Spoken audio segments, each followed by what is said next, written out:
Muy buenas tardes, queridos veedores, oidores de la comuna de la palabra y bebedores, dice el ilustre poeta.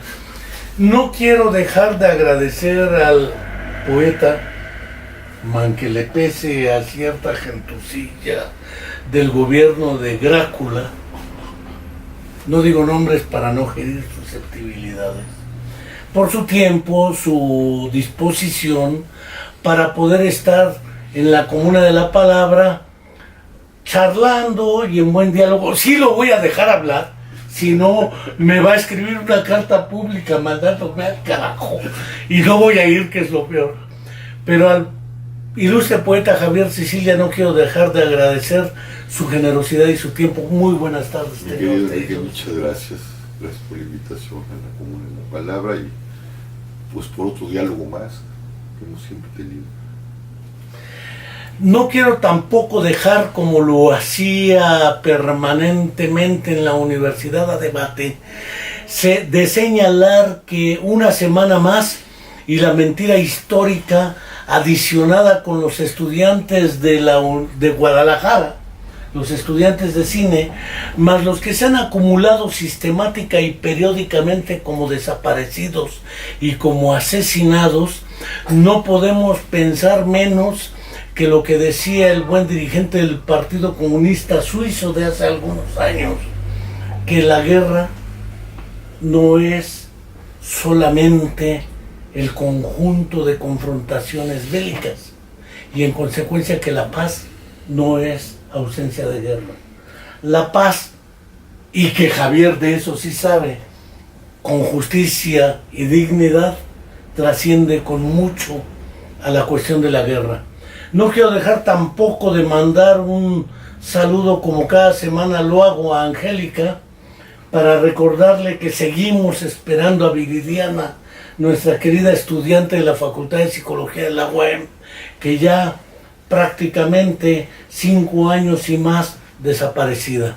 Pero como sí voy a dejar hablar a Javier, quiero plantear la primer cuestión que nos gustaría que expusiera.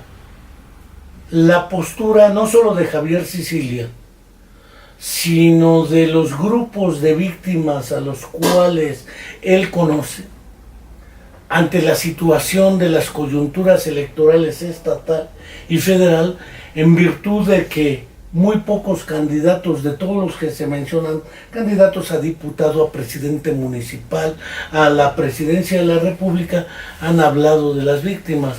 Y ahora hasta el MEADE se ensaña con Néstora, porque fue parte de la campaña que el negro René Juárez le ha planteado desde las huestes de Rubén Figuerín Figueroa. No voy a decir Ricky Riquín, pero sí voy a decir Figuerín Figueroa, al negro René Juárez, que es de las huestes de ese grupo y familia política. ¿Cuál es la postura de los grupos y qué demandan de los suspirantes y de quien quede? Porque tú lo dijiste, con quien quede voy a tener que hablar, porque hay que resolver este asunto de las víctimas. Cierro mi boquita. No, mira, es un tema que no les está interesando, por desgracia. Y como nosotros, yo he estado planteando y lo he dejado plantearnos, es el tema de la nación. Si no hay paz y si no hay justicia para las víctimas, el país no tiene futuro. Y toda la agenda política no va a poder prosperar. Si vamos a seguir en el infierno, y el que llegue va a administrar el infierno. Nosotros hicimos desde el 28 de marzo, que fue el aniversario del 7º año del movimiento, mandamos un mensaje diciendo que había que hacer ese encuentro, y se hizo en el Museo de Memoria y Tolerancia, y incluso se llamó la agenda fundamental. Sin paz, sin justicia, sin verdad, simplemente no va a haber país y no va a haber agenda. Y no es una agenda, como se los planteamos, no es una agenda electoral, es la agenda de la nación, que no se ha entendido o no han querido entender.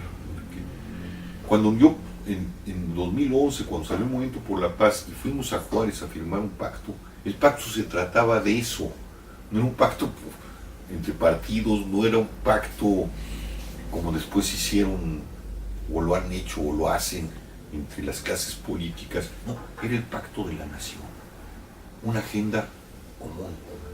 Y esa fue la que fuimos a plantear ahí.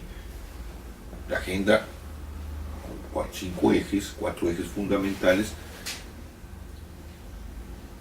consensada por 200, 300 organizaciones, con una ruta hacia la paz.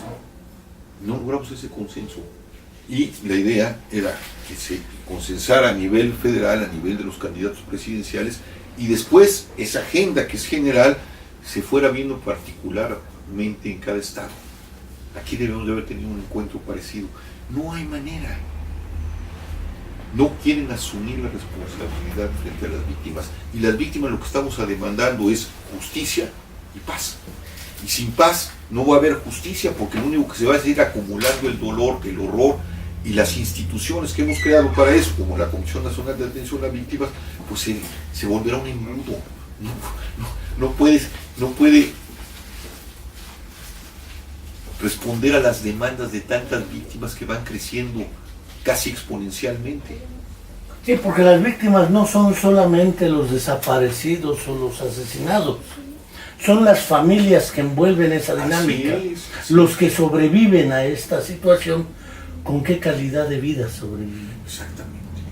Pero ya es un tema nacional, no existe en este país alguien que no sea una víctima, si no directa, como en mi caso, sí indirecta, porque a un amigo lo mataron, porque al hijo de tu amigo se lo llevaron, todos somos víctimas ya, y víctimas potenciales, ¿no? Y no están entendiendo eso. Si no hay ese suelo, a mí que me expliquen, porque no me han podido explicar, y lo he escrito y reescrito y dicho en cada entrevista, es de qué democracia me están hablando, o nos están hablando, cuando tenemos casi 300,000 asesinados. Y ahorita que estamos hablando tú y yo, Enrique, en alguna parte, o en algunas partes del país, ahorita están matando a alguien, están secuestrando a alguien, están descuartizando a alguien, están llevándose a las redes de trata, con las fosas clandestinas, que ahora, después de Tetelcingo y de Jojutla, descubrimos que no solo las hace el crimen organizado, sino que las hace también los estados.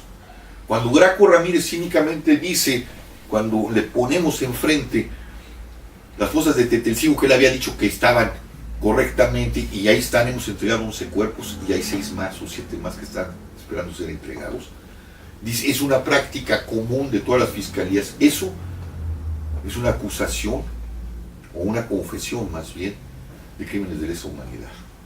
Y el hecho de que Tetelcingo y Jojutla haya tenido esto, implica que tenemos que abrir las fosas de todo el país, las fosas de las fiscalías de todo el país. Pero con eso, más una ley de seguridad interior, que se llama estado de excepción. ¿De qué democracia hablamos, Enrique? Y ese es el problema. Se hacen pendejos, y nos hacemos pendejos con la ilusión de que quien gane va a corregir el rumbo del país. Es falso. Sin una agenda común en este orden de cosas, las otras agendas no funcionan. Pero no lo quieren, o no lo pueden entender, o son muy pendejos o son muy perversos. No hay una de... o ambas. O ambas. No hay de tres. Porque es que no puede haber esa realidad del país, es que hay que dudarle ya de su capacidad. Es que entonces hay que plantear el problema más allá de las coyunturas electorales. Porque tenemos coyunturas electorales cada 3 años. Hoy tenemos la grande, por así decirlo. Y sin embargo, los problemas centrales del desarrollo de una nación con paz, con justicia, con dignidad, con expectativas de cambio, más allá de lo que pueda decirse de que cualquiera dijera el ex canadiense analista de las elecciones de gatos y ratones, siempre los ratones estamos eligiendo qué gato va a gobernar el gobierno de los gatos. Ya elegimos a los negros, vimos que no funcionan. Ya elegimos a los blancos, vimos que no funcionan. Ahora elegimos a los pintos, y no van a funcionar. Alianzas, y no van a funcionar. Entonces, ¿qué expectativas tiene el país? Porque de otra manera, entiendo, el problema de víctimas es uno de los problemas. Es el problema. La seguridad La justicia es el problema, no es un problema, es el problema. Que si no lo entendemos así, o sea, 300,000 asesinados, más todavía no es una cifra correcta de los desaparecidos de este país, es guerra, es una guerra inédita. Es el problema. Ese es el problema. Entonces no hay democracia posible y no hay solución a los problemas que vengan si no hay un suelo que permita la democracia. Y ese suelo tiene que ser un suelo de paz y de justicia. Es una agenda nacional, no una agenda electoral. No, claro, este asunto trasciende las coyunturas electorales. Exactamente. En ese terreno, con las organizaciones, ya tenemos todo el diagnóstico, hay que sentarse y decir, en esto, gane quien gane y pierda quien pierda, empujamos la agenda. Pero no nomás los partidos, tiene que ser una agenda y una agenda firmada. Por eso yo hablaba de un pacto hace 7 años, por los empresarios, por los sindicatos, por los estudiantes, por todos. Es una agenda nacional. Es la sobrevivencia de la nación. Pensémoslo así. El viejo Lenin, y perdóname la referencia, que tú debes conocer muy bien, en su clásico trabajo Un paso adelante y 2 pasos atrás, pareciera ser que no se equivocaba, como político era sí, un paso adelante y 2 pasos atrás. 2 adelante y 1 para no, atrás. era así, porque nuestro gobierno va así. Es decir, la UAM en un momento dio un paso adelante al retomar como agenda propia el asunto de las víctimas, pero no solo el de las víctimas, el de la justicia, paz, dignidad, identificación de cuerpos, etc. Y da después 2 pasos atrás o recula en el mejor de los sentidos. Y en el peor, o 3 pasos atrás y dice, ya no le entro al tema. Cancelamos eventos y te hacen un evento de porros a ti y al representante de la ONU. Lo dejan allí como loco. Lo dejan como loco y nadie lo recibe. No, o sea, es verdaderamente una universidad en sentido provinciano, peor de la palabra, porque hay una provincia buena. No es muy clasista esa idea de lo provinciano. Ni madre, o sea, quieren entrarle al primer mundo, que no se comporten como... Mira, Enrique, ese debate, cuando yo lanzo el 28 de marzo, denuncio las atrocidades que acabas de mencionar, auspiciadas por un líder sindical de una mediocridad y de un tamaño intelectual, ¿no? Cuando hacen ese intento de linchamiento y dejan al representante del alto comisionado de la ONU allí, bueno, realmente siniestro, ¿no? Bueno, paralelamente mando el mensaje a todos los candidatos y digo, y pedimos las víctimas a través del Movimiento por la Paz con Justicia y Dignidad que sea una institución académica creíble quien haga la función y que sea la representante de las víctimas. Éramos nosotros, es decir, la UAM. No había, y sigue existiendo aún, espero que lo respeten, mejor programa de víctimas en todo el país, sostenido por una universidad que el nuestro. Eso yo se lo escuché a Campa, Ni la Iberoamericana, que tiene un gran programa de víctimas. Ni la UDG. En lugar de traer a los candidatos aquí a la universidad y haber operado lo que hicimos con la Iberoamericana y la CNDH en el Museo de Memoria y Tolerancia, aquí hubiera estado la mirada de la nación entera y la mirada internacional. Y provincianamente, en el peor sentido de la palabra, porque hay una buena provincia, yo por eso me vine a vivir acá, yo soy chilango, porque también hay una capital jodida y horrenda, de la cual yo... En la Ciudad de México. En la Ciudad de México, bueno, con esa mentalidad se acotan y agarra la Ibero y dice, nosotros. Entonces, bueno, pues a esos agravios me llevan a la renuncia. O sea, somos de ese tamaño, después de que hemos puesto como ejemplo, porque el alto comisionado de la ONU nos ha puesto como ejemplo de lo que una universidad tiene que hacer en medio del drama nacional y de la tragedia humanitaria que estamos viviendo, de lo que las universidades deberían de hacer. Con Tetelcingo ya están varias universidades pidiéndole a la CEAP que quieren un taller con la universidad a partir de Tetelcingo. Y no lo pueden ver. Entonces dices, bueno, ¿sabes qué? Pues quieren ser de ese tamaño, quédense de ese tamaño. Es decir, la postura es anteponer los principios al pragmatismo de las necesidades coyunturales e inmediatas. Así es. Además, necesidades, ¿no?, de las que no ha sido capaz la universidad de enfrentar sus contradicciones y ha decidido mejor inventar chivos expiatorios. Alejandro Vera Jiménez o llámese Javier Sicilia. Y los chivos expiatorios, por eso lo dije muy claramente en la carta, y hay que leer a René Girard, son que no hijos, no lo conocen, son hijos de comunidades y sociedades que son incapaces de asumir sus propias contradicciones. Y la contradicción ya la tienen, ya se fue Alejandro Vera, ya se fue Javier Sicilia, y la contradicción, el problema que es histórico de la deuda, del, ¿cómo le llaman esto? De la crisis financiera, que es histórica, pues ahí está. Y yo les pregunto, ¿se las va a resolver Graco, que ya va de salida? Los está usando, ni la federación está en el momento electoral, y además es una federación cuyo partido ya se va. Entonces son que llegue. Exactamente lo que van a hacer. Y estos chiquititos, así de esa mentalidad, además de mal pragmatismo, en lugar de traer a los candidatos, los que van a gobernar, alguno de esos va a gobernar este país, a la universidad, y decir, aquí está el programa de víctimas, y amarrar políticamente, pues decidieron empinarse, porque yo no puedo definirlo de otra manera, frente a un gobernador criminal, que ya se va, que va de salida, y frente a una federación que los está mintiendo y que va también de salida. Bueno, de ese tamaño es esta universidad. ¿Qué quieres qué hago frente a eso? ¿O qué hacemos frente a esa universidad? Cuando tú dices, dimos 2 pasos, y estos valores lo tiraron a la basura.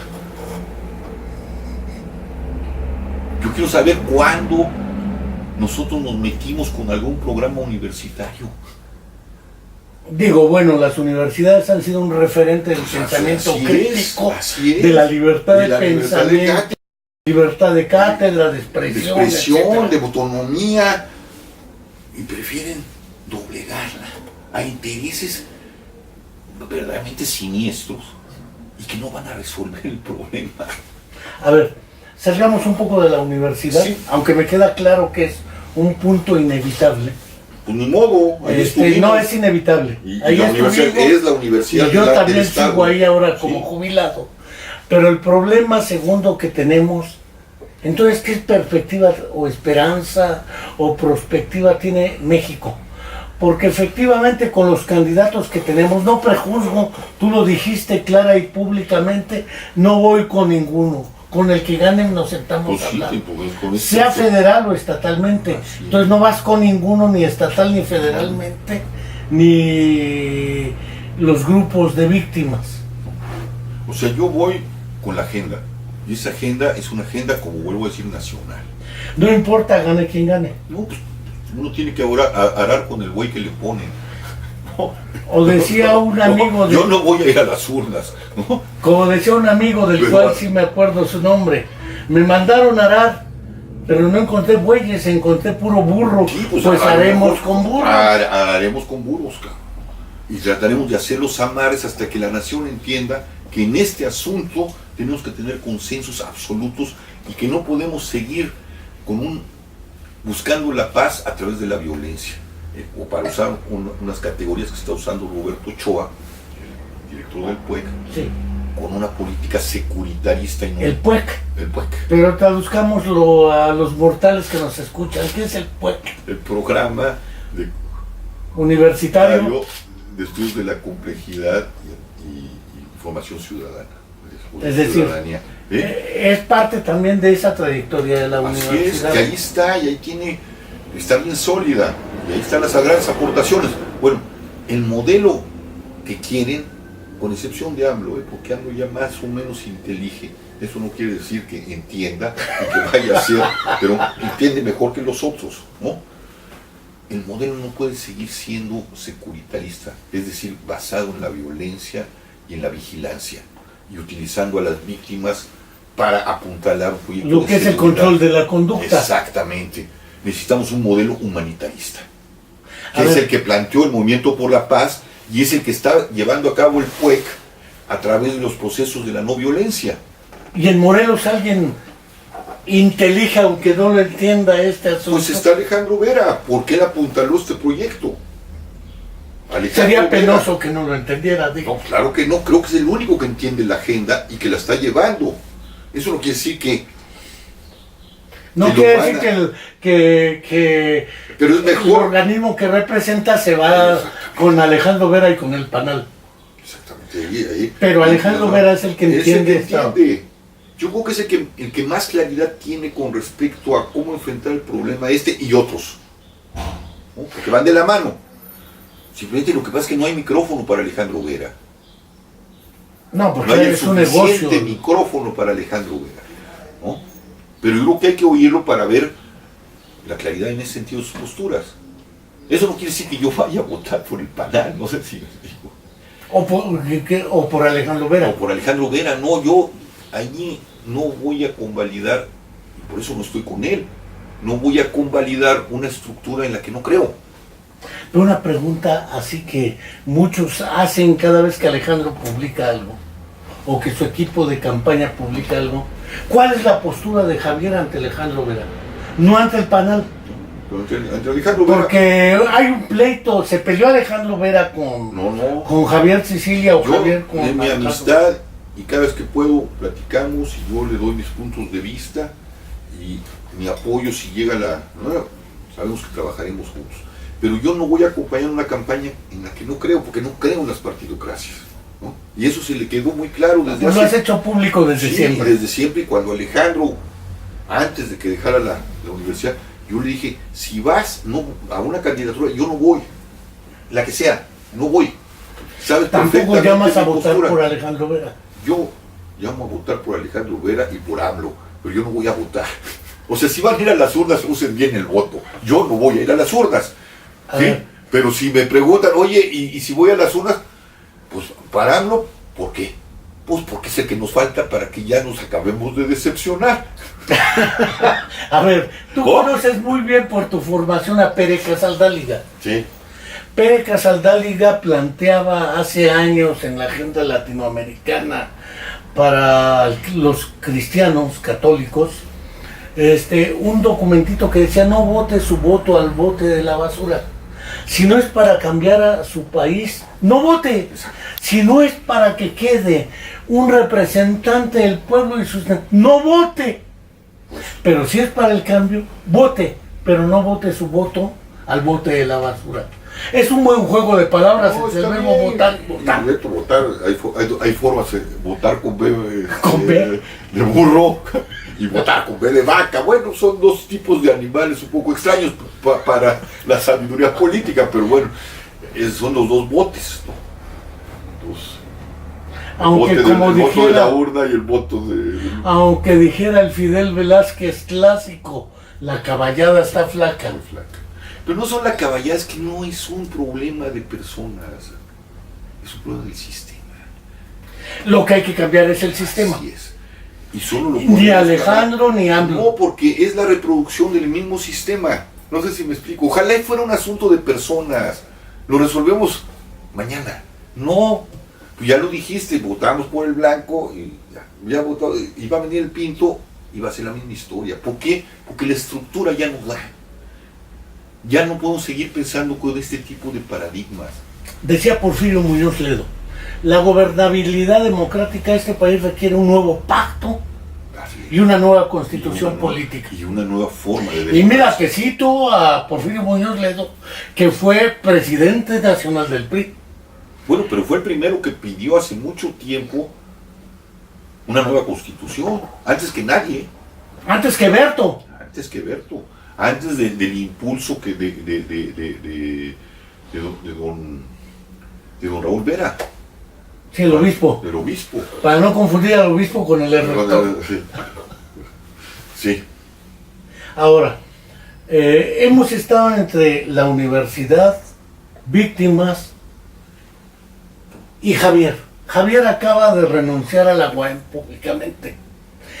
tanto Javier como yo sabemos que una renuncia pública con carta no necesariamente tiene efectos legales. No tiene efectos legales. Es una posición moral. Es un acto político, moral y ético. Más allá de esa dimensión ético-política y moral, ¿qué es lo que Javier Sicilia buscaba con esa carta?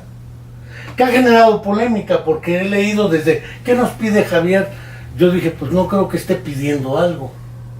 ¿Qué es lo que plantea con esa carta Javier? Yo simplemente decirles que están justamente perdiendo, no solo a mí, a mucha de su mejor gente, tú, otras gentes, por un pragmatismo y por una, como lo digo en esa carta, por una reingeniería hecha con criterios burocráticos y no de excelencia, y no de servicio verdaderamente al saber, y el saber puesto al servicio de la gente. Y hay la gente adecuada.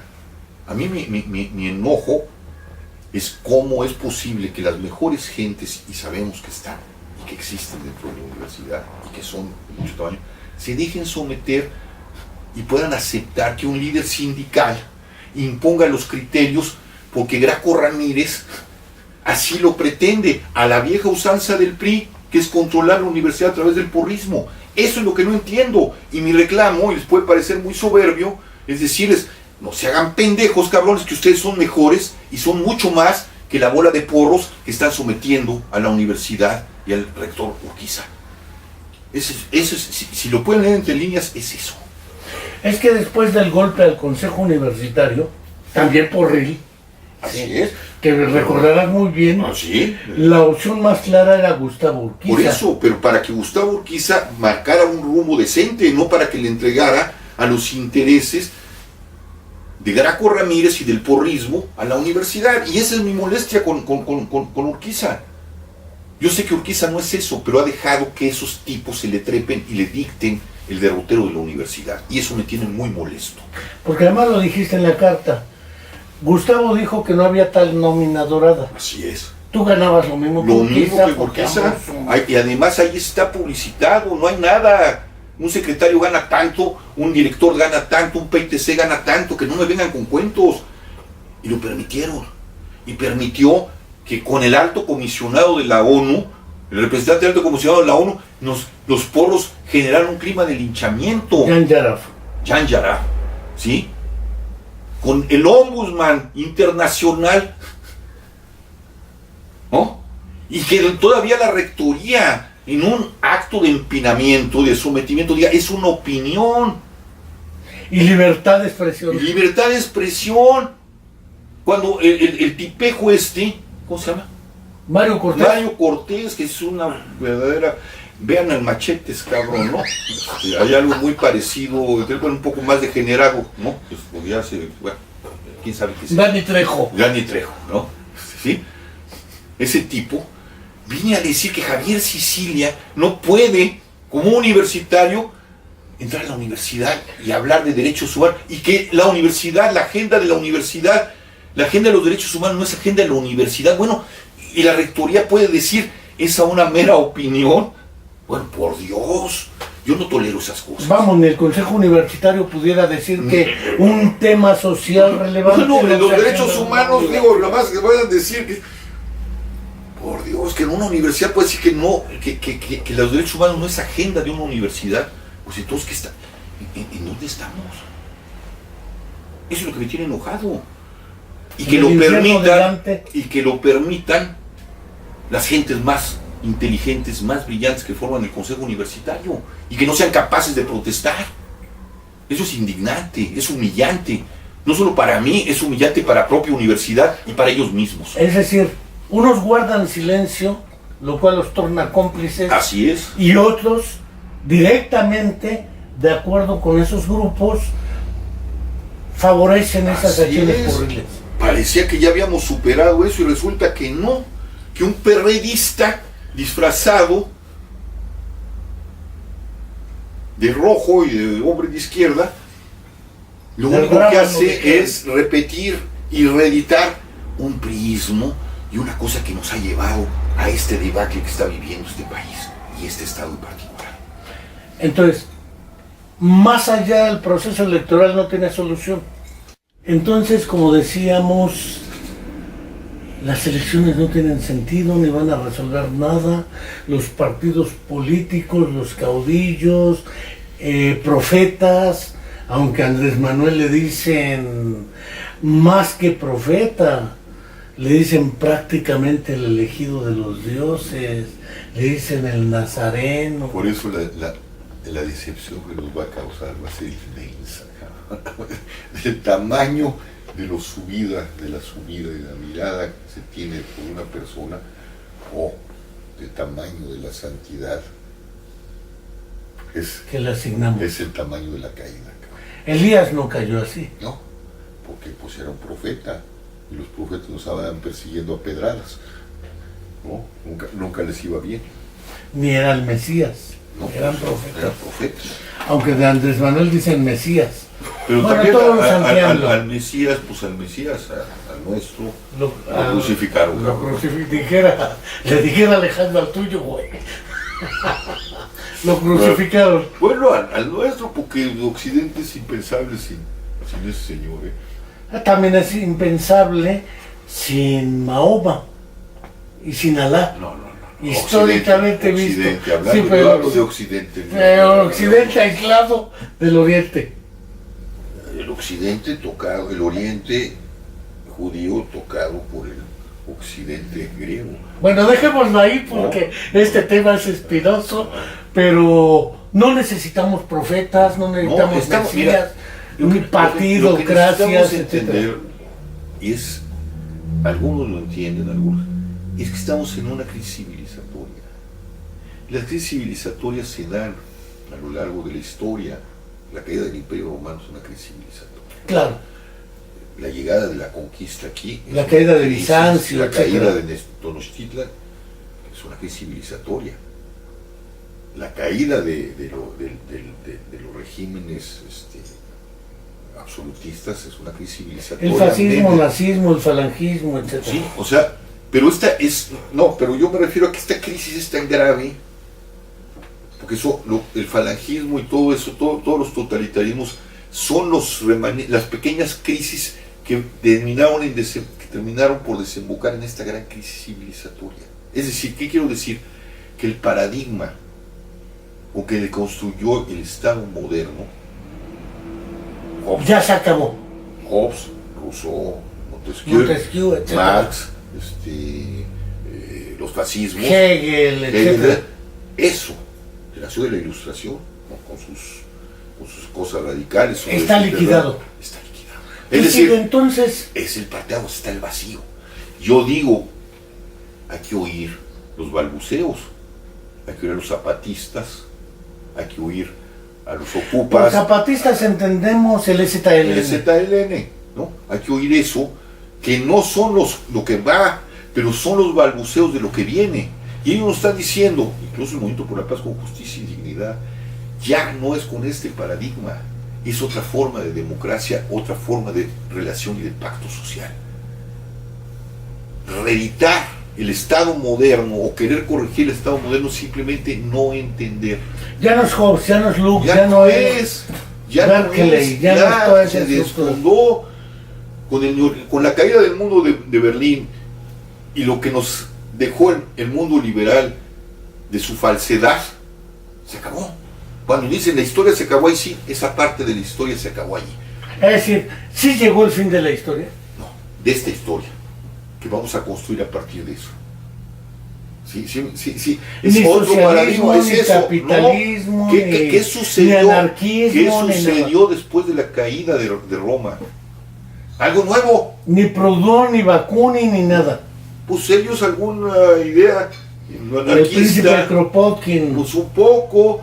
Víctor Hugo Sánchez Reséndiz, yo voltearía a ver a Gandhi y su programa de reconstrucción de la India, no a Gandhi, que entendía la aldea y la fuerza de la aldea.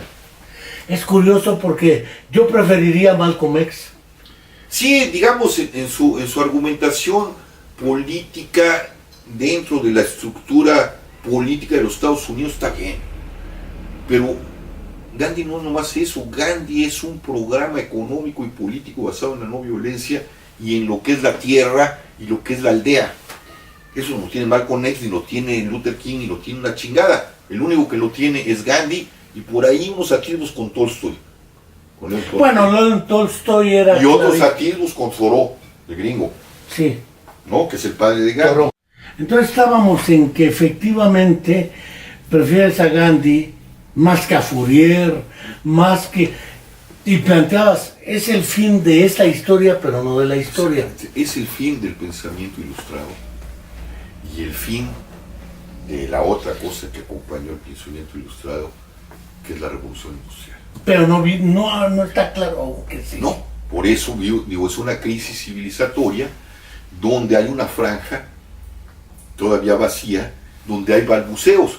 Cuando tú lees a San Agustín, un poco antes de la debacle del imperio, San Agustín decía, si se cae esa cosa llamada el imperio, el mundo se acabó.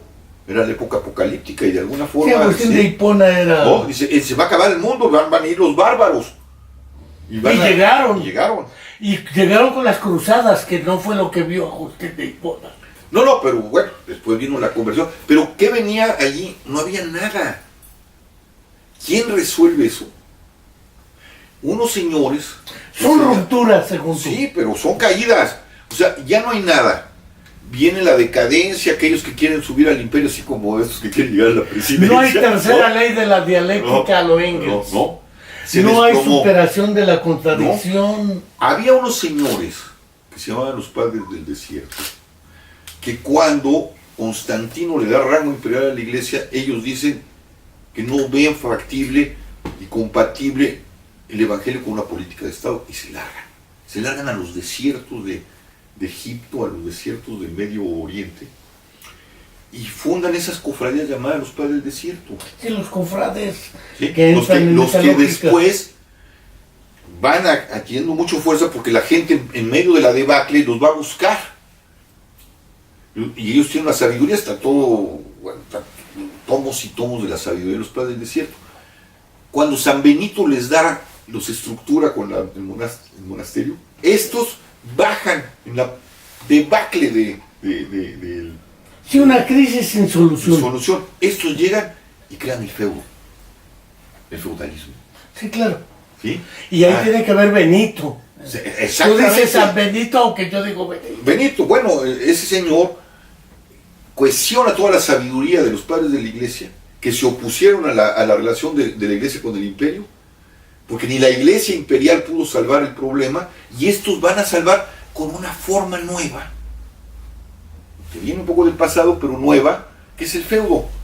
Mutatis mutandis hoy Es una cosa parecida.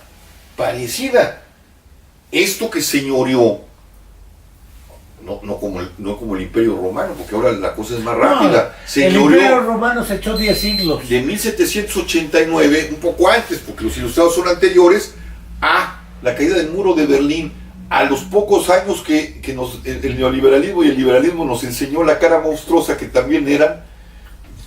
Perdóname la referencia, ¿eh? En una entrevista que le hace Ikram Mantaki, que la debes haber conocido, a Yasser Arafat, le dice, y dime si vamos a ganar. Mira, es una pregunta muy fuerte para Palestina, ¿eh? Y para un dirigente palestino, y dice, vamos a ganar, Roma cayó en 10 siglos. El capitalismo lleva 300 años. Pero ya colapsó.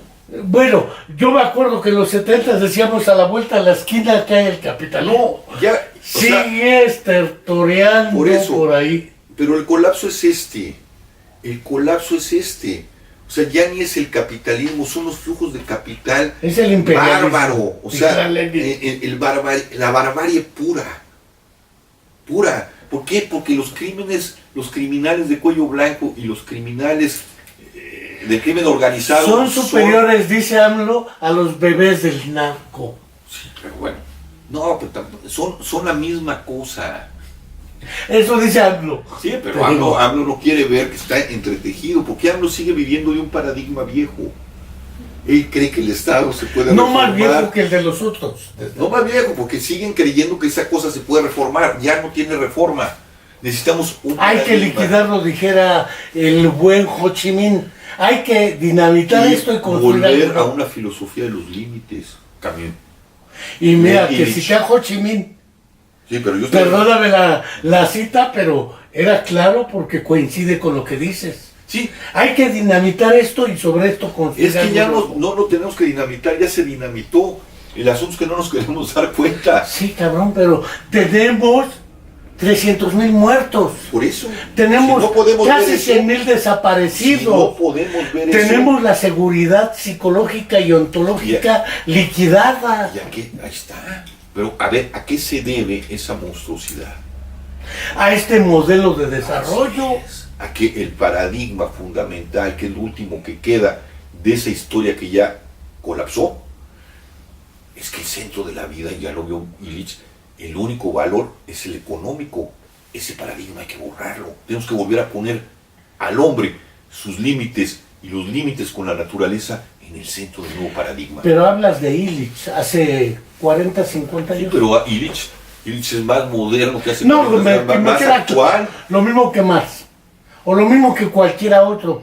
Escribieron unas señales porque Marx- y siguen siendo vigentes. No, en ciertas cosas, pero Marx nunca hizo la crítica de la economía.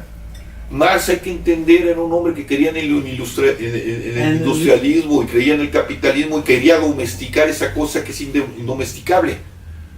Que dijo verdades que... Pues dijo que hay que acabar con el capitalismo. Sí, pero... No domesticarlo. No, con el él quería domesticar el capitalismo. Acabarlo. No es cierto. Ese es el gran problema de los marxistas. Simplemente lo quería estatizar. Sí, ya la dictadura del proletariado. Pues sí, pero estatizar la producción industrial. Él nunca dejó a un lado, ni Lenin ni todos ellos, nunca dejaron a un lado la idea del desarrollo. Nunca la dejaron. Illich les dijo, el desarrollo es el mal. Yo no le pediría a Marx otra cosa. Era un hombre de su tiempo. Dijo algo importante. Nos develó la maquinaria, la forma de la máquina del capitalismo. Y lo único que quería decir es que esa plusvalía está bien, pero es del obrero. No se la chinguen al obrero. Entonces Jean Robert, lo mismo que tú, coinciden Sí. en que esto está liquidado desde hace tiempo. Desde hace tiempo. Pero no cae. El muerto Ya goza de cayó. acabar salud. El problema, ya cayó. No queremos darnos cuenta que ya Eh. cayó. Pero es que está ahí, los muertos están ahí. Son parte El de la ejército caída. está ahí. Son parte Las de la guerras caída. están Son ahí. parte de la caída. Son parte de la caída. Ve la historia de Roma, Constantinopla, el feudalismo mismo. Pero el feudalismo tardó. O sea, Sí, tardó 500 años a diferencia de pero Roma. se fue corrompiendo. Pero en sus inicios el feudalismo funcionaba. Porque son construcciones históricas que nacen, solucionan un problema, y como son creaciones del hombre, tienen la misma duración que el hombre. Nacen, envejecen, Y se mueren. enferman y se mueren, Claro. y de ahí tiene que emanar algo Ese es el- distinto. Ese es el principio heraclitano. Que no va a ser algo nuevo, tiene que vivir del pasado, claro que sí, pero hay que aprender de las debacles de la historia. Dijera Piaget, hay un proceso de equilibración entre las exigencias del entorno y las demandas novedosas. Así es esto. ¿No? Es un constructivismo el que plantea. Pues casi, pero pues tenemos que adquirirla. A nadie le gusta decir que su casa valió madre. Que tu papá, que ya se cayeron las paredes, que están llenas de salitre, que tu papá es un borracho, que madrea a tu mamá, que tu mamá ¿no? Anda de golfa para ir compensar a la familia, que tu pinche hermano es narcomenudista, que la otra. Nadie quiere aceptar una familia así. Pero tú como está ahí. psicólogo tienes que saber que el principio de una salud es Un decir, principio de realidad. esta es mi familia, ¿cómo la componen? Pero no, quedó un pinche cuarto ahí medio en pie, ahí están todos metidos, no, vamos a reconstruir desde allí. No se reconstruye desde allí, A ver, lo que quiero decir es que el capitalismo no ha caído. ya cayó, Pues no veo, No ha ese caído. muerto goza de cabal no ha salud. caído acá. Ese es el problema. ¿Serio? A ver, cuando tú vas a las urnas ilusionado, después de que yo les los dije, si no limpian las filas de su partido 2011, si no hay un pacto ciudadano, un pacto nacional, estas serán las elecciones de la ignominia. Ahí Un está. nuevo constituyente, dijera Porfirio Muñoz. No, más que eso, más que eso. Un nuevo paradigma. O dijera Marx, un nuevo modo de Pero producción. quiero volver a donde estábamos. Creyeron en la ilusión y las elecciones resultaron las de ignominia, ¿no? Lo que tenemos ahora es peor y acumulado con lo anterior. Otra vez volvemos a caer sobre la ilusión. Es que el otro, el Pinto Claro.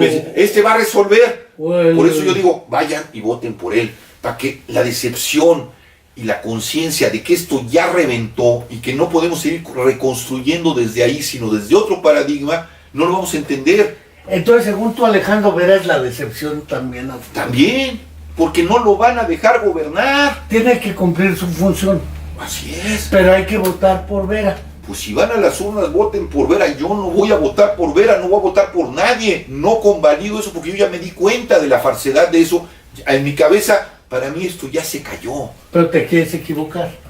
Me encantaría equivocarme, pero parece que no, porque te estoy dando un diagnóstico del estado de cosas y de la crisis civilizatoria en la que estamos inmersos. Sí, no hablo solo de muertos, desaparecidos, secuestrados.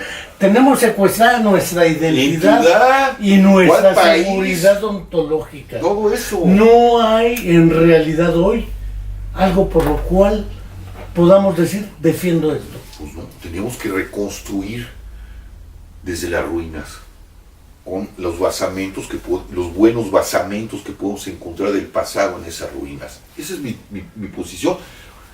Y yo sí, o sea, para mí me queda claro, Vera trae la agenda, pero Vera, llegando al poder, no lo van a dejar. No lo van a Ni dejar, Andrés ni Andrés Manuel.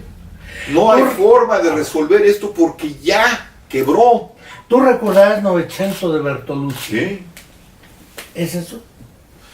Ya no me acuerdo bien, lo vi hace muchos años. Sí, es un gran obra cinematográfica Sí, sí, sí. de la transición entre el Partido Comunista Italiano y el fascismo hacia el nuevo porvenir. Sí, pero todavía Bertolucci. Digo, es la como época tú, que vive está Bertolucci. en un paradigma que ya No, tampoco él más viejo funciona, que yo sí, ya murió. Pero es el paradigma todavía marxista. Yo creo que el marxismo tampoco es... Está liquidado. Bueno, la propuesta última del marxismo está liquidado. No está liquidado su análisis del capitalismo, su análisis de la mercancía, eso no está liquidado. Es la forma que nos permite entender que esto ya valió. Sí sé que Schaff, Kosik, No, esos no. están liquidados. Sí, Marx, una buena parte de Marx no. El gran filósofo no. El hombre de los manuscritos económicos, filosóficos Del no. 44, El ese no. primer El de las 11 tesis sobre Feuerbach no está no liquidado. tanto. El del Capital, sí. No, pero El del manifiesto del Partido No, pero hay Comunista. una parte del Capital, toda la primera parte del Capital, cuando hace La la distinción acumulación de originaria. la mercancía de uso y la mercancía, eso valor de es uso y el valor valor de de uso y valor de cambio. Eso es absoluto. Esa es la base del capitalismo. Claro. Esa es la base también del progreso que no pudo ver ni criticar en sí mismo Marx. Pero Bueno, pero ve que el año 1840. lo que yo quiero decir que ese capítulo es un clásico del cual la historia humana no puede prescindir. Ese es el Marx para mí importante, ¿no? Desde el cual puedo yo entender que lo que necesitamos son más valores de uso y esos menos valores de cambio. exactamente, A es ver. decir, volver a los principios gandhianos. Gandhi entendía y Ilche entendía el valor de uso y la preservación del valor de uso. Pero eso Pensemos tiene que en ver el con Evangelio de Lucas Gavilán, leñero. Ujú. Necesitamos eso. Adaptar a nuestras circunstancias una propuesta. Así es. Porque mira, Enrique, hay otra cosa, y aquí hay que volver a... Y mira que me lo recomendó un dominico, Sí, pero yo creo que hay que volver un poco... Concha, que es tu amigo. Sí, es mi amigo, lo quiero Claro que muchísimo. no. Volver a algo, es decir, ¿cómo se llama? A Bonfil, Batalla. Sí, Guillermo Bonfil. Ese cabrón dijo cosas muy importantes. Nunca hemos parado ni hemos detenido a entender qué es esta nación y cómo está constituida, qué es lo que hizo Gandhi con la India. No es el Estado. El Estado es una imposición. Por eso los ilustrados, ni Hidalgo entendió a los ilustrados, ni a Voltaire, aunque lo traía aquí en la de esas, no lo entendió. Pensemos a Benítez en México. ¿A quién? Fernando Benítez. Sí, pero Benítez hace un diagnóstico de los indios, pero los indígenas son muy importantes. Pero el mosaico, porque los indígenas no son un pueblo único, son muchas etnias, son muchas maneras. Sí, y ¿no? pensar Guatemala solamente es un chorro. Ya no pensamos en México, Perú, Bolivia. Entonces habría que repensarnos en la historia y repensar que a lo mejor esta no puede funcionar como un Estado, en el sentido clásico que entendemos. Eso se parece a Proudhon, o a Bakunin, Sí. o al príncipe de Kropotkin. Pero mis referentes son Y más Víctor Hugo Gandhi. Sánchez Reséndiz estaría feliz con lo que dices. Mis referentes son Gandhi. Y esos referentes son... Que no es anarquismo. Sí, claro que sí. Gandhi es un anarquista. Es que... Sí. Sí, es que hay muchas formas del anarquismo. Gandhi es un anarquista. Jesús, Cristo mismo es un anarquista. Piensa Melchi. Beethoven es un anarquista. Es decir, si nos focalizamos sobre el anarquismo de Proudhon o el anarquismo de los catalanes, O de ya Bakunin, ya claro. no entendimos. Claro, el eso anarquismo trasciende a las personas. tiene y se basa también en culturas, en estructuras, en pasados. Sí, porque la base del anarquismo es la responsabilidad moral. Pero esa responsabilidad moral se articula sobre estructuras bien particulares. Que es la autorregulación selectiva de la actividad con base en principios. Y mientras tanto, ¿qué hacemos? Porque tenemos esta podredumbre liquidada. Pero bueno, Mientras decepcionémonos con Vera y con AMLO, pues sí, vayan para allá. Yo no voy a ir. vayan. Pues yo no voy. ¿Y por qué me invitas a mí? Pues tú vas a ir a las urnas, ¿no? No, yo nunca he votado. Nunca has votado. Ni por Graco siquiera. Qué bueno, cabrón. Yo nunca he votado.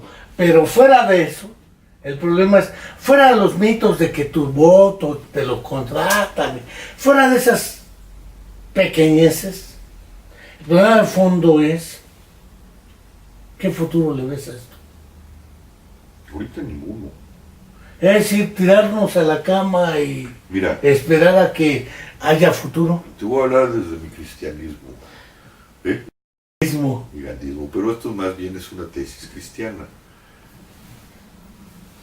En la teología cristiana, y está en la base del Teología de Evangelio. liberación. No, la teología clásica.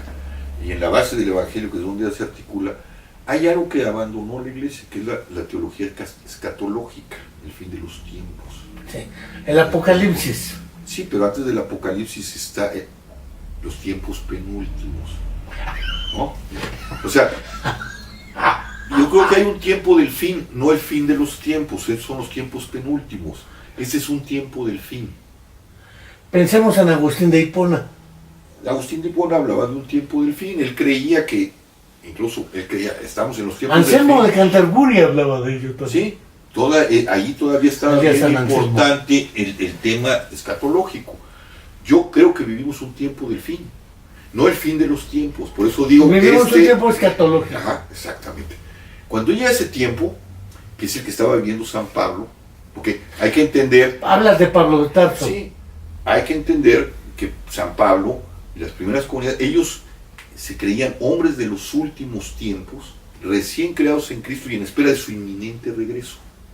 Es decir, por eso Pablo en La algún resurrección. momento, la resurrección ya estaba dada. No, la resurrección resta- política. el restablecimiento del reino, ¿sí? Del reino de los cielos, de la resurrección.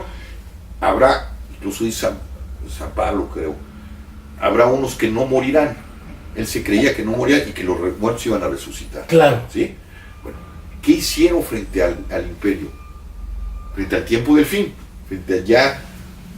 El mismo Pedro A ver. preguntaba a Cubadis, ¿qué hacemos? No, eso no quiere decir. Pedro se encontró con Jesús y le dijo, supuestamente, Cubadis. ¿a dónde vas? Y le dijo, ¿A dónde voy vas? que Pues me yo voy crucifiquen. acá. Sí. No, lo que quiero decir es eso, mi posición es esta, cuando se llega el tiempo del fin, como el que del cual Estamos habla, ahorita. y con el cual habla San Pablo, que vivió el suyo, o Pues lo vive con Pedro. Lo que hago yo es, me retiro, ¿no? Trato de vivir armónicamente, tratando de reconstruir lo que puedo reconstruir, pero no me mezclo en el universo político, no sé si me explico. Porque ese universo ya no es equilibrador, es el tiempo del fin, y en el tiempo del fin es la anomia. ¿Qué haces? Preservar. A ver, Enrique Dussel habla del silencio, casi, de la resurrección. Guarda silencio para esperar el momento. Así está, exactamente. Porque no hay nada que hacer. Decidieron ir a la debacle. No decidieron hacer una agenda común. No decidieron voltear a ver a las víctimas. No decidieron voltear a ver la paz, la seguridad. Decidieron romperse la madre y continuar, para parafrasear a Clausewitz, la violencia por otros medios.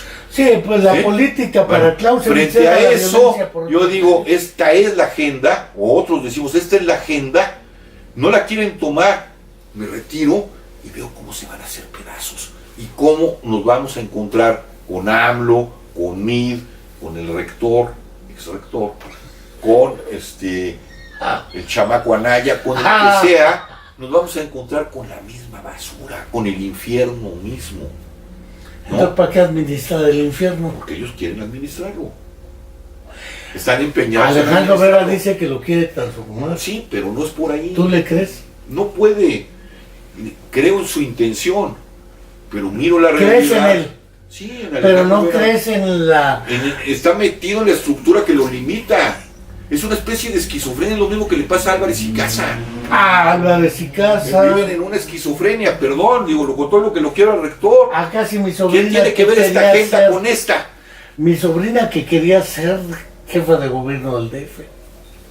Sí, mira, y es donde yo tengo mi bronca. ¿Qué es lo que queríamos hacer en la UAM? Lo que pasa es que las circunstancias lo llevaron a Alejandro a esto. Lo que queríamos hacer en la UAM, por eso se compró el Chulavista, que tiene una memoria histórica. Allí inició el SIDOC de Illich, allí inició un proceso ecuménico importante. Y ahora está diseño. Ajá. Era hacer una escuela de vida. Pues, en los tiempos del fin, las primeras comunidades cristianas recogían la tradición y esperaban cómo es el tiempo y cómo debe de ser la vida, así. Mientras rómpanse la madre y desgájense. No lo pudimos hacer. ¿Por qué? Pues porque la grilla se metió, porque Alejandro lo reventaron, porque estos no han entendido nada y prefirieron lo viejo, que ya no funciona, a lo nuevo, que era, vamos a construir un nuevo paradigma. Por esas vías no hay solución. Para mí no, por eso yo me retiro, y por eso también me retiré de la universidad. Pero no estás peleado con Alejandro. No, para nada, lo quiero muchísimo. Digo, explícitamente lo pregunto. Y estas cosas se los digo. Mucha gente se lo pregunta, ¿no? Javier se peleó con para Alejandro. nada, simplemente que yo le dije, yo no acompaño un proceso político electoral. Yo quiero desde hace muchos años, desde el movimiento, desde antes del movimiento por la paz, yo quería una escuela de vida. Pues Javier. En esta orden de cosas del que no he dejado de hablar, gandiano. Ahora sí te dejé hablar. Pero no sabes que no quiero dejar de agradecerte porque el tiempo no, ya se fue, pero... Ya se nos fue hoy el tiempo. Pero no quiero dejar de agradecer tu tiempo, tu generosidad. A ti, muchas gracias. Y sobre todo nuestros veedores y oidores que deben deleitarse con tu postura, aunque ha sido entre charla, diálogo, entrevista, y te he dejado hablar. Pero que conste, porque es difícil. Es difícil que conteste cuando no se deja preguntar. Pero no cabe duda que nuestros veedores y oidores se darán cuenta de que aquí con Javier hoy hemos tenido un diálogo sumamente interesante. Y esperemos que en las próximas oportunidades que tengamos, porque no es la primera vez que estamos, ya hemos estado en otras ocasiones juntos. No sé si quieras mandar un último mensaje a nuestro auditorio, pero por lo demás yo les doy las gracias y espero tu mensaje. Pues no hay mucho que decir, pues, creo que sintetizando es: si van a las urnas, voten por AMLO y por el rector Alejandro Vera, el ex rector Alejandro Vera. Si no, hagan lo que yo, no convaliden lo que ya está roto y destruido. Pero si necesitan decepción, ahí están las urnas. Lo próximo que venga, garantizo la decepción. Pues no quiero dejar de agradecerles, muchas gracias y hasta la próxima.